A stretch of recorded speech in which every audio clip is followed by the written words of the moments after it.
sur l'île des Pins en juillet 2022. Une équipe de l'Institut d'archéologie de la Nouvelle-Calédonie et du Pacifique, l'IANCP, mène des fouilles. Ok, donc là on va prendre l'intérieur du rond. Il y a des travaux d'aménagement prévus pour mettre en place une zone de tri des déchets sur l'île des Pins. Et dans ce cadre, on a été appelé pour faire une prospection archéologique dans le cadre de l'archéologie préventive. Donc pour voir dans quelle mesure les futurs travaux pouvaient endommager de potentiels vestiges archéologiques.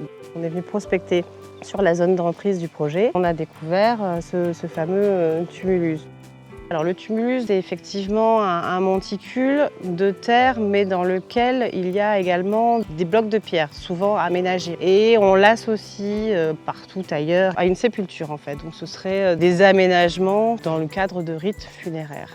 Aujourd'hui, la grande question, est-ce que c'est une édification humaine? Est-ce que ça peut être des fameux nids d'oiseaux, de mégapodes, donc des gros oiseaux qui ont disparu de l'île depuis pas mal d'années, ou alors carrément une formation géologique tout à fait naturelle. Le but de notre campagne de fouilles aujourd'hui, c'est d'apporter de nouveaux éléments de réponse. À ce jour, pas d'informations sur la datation de ces édifices. Pour apporter des réponses à ces questions, les archéologues creusent, raclent les parois de l'édifice, prennent des mesures et des photos depuis plusieurs jours, mais pour le moment, le tumulus ne livre pas ses secrets.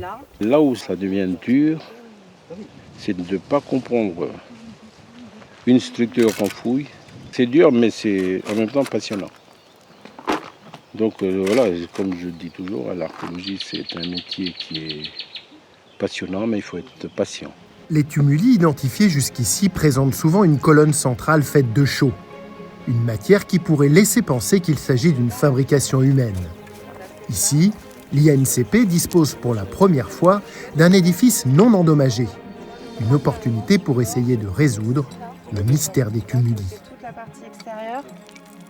L'idée, c'était de vraiment fouiller, d'accéder à cette colonne, déjà pour comprendre l'édification de la motte de terre autour de cette fameuse colonne, son lien avec la motte de terre, sa fabrication et sa fonction pour effectivement pouvoir déterminer si c'est bien un fait humain.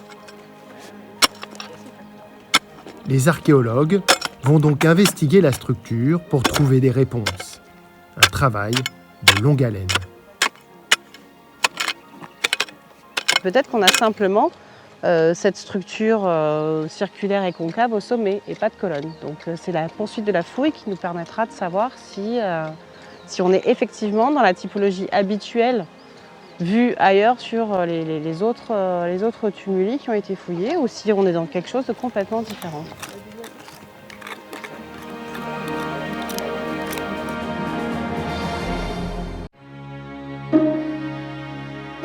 Ici on a fini.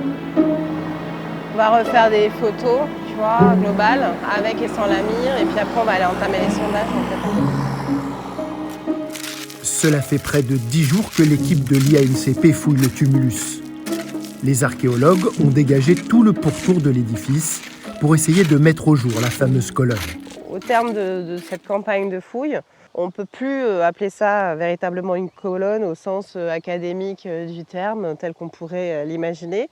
On est davantage sur une structure assez complexe en fait, qui est en élévation. Donc il y a quand même cet effet effectivement de structure élevée centrale, avec un effet effectivement à son sommet de vasque ou de corolle. Là je pense qu'aujourd'hui avec ces aménagements, ces creusements en forme de trou de poteau sur le pourtour de la structure et même la forme globale qu'elle peut avoir avec ensuite cet amoncellement de terre qui forme le dôme et le tumulus d'une manière générale. Aujourd'hui, on penche davantage effectivement sur le caractère humain de ces tumulus. En revanche, pas de réponse à ce stade sur la fonction de ce tumulus. Pour essayer d'avancer dans la compréhension de ce mystère, les archéologues ont prélevé plusieurs morceaux de chaux de l'édifice.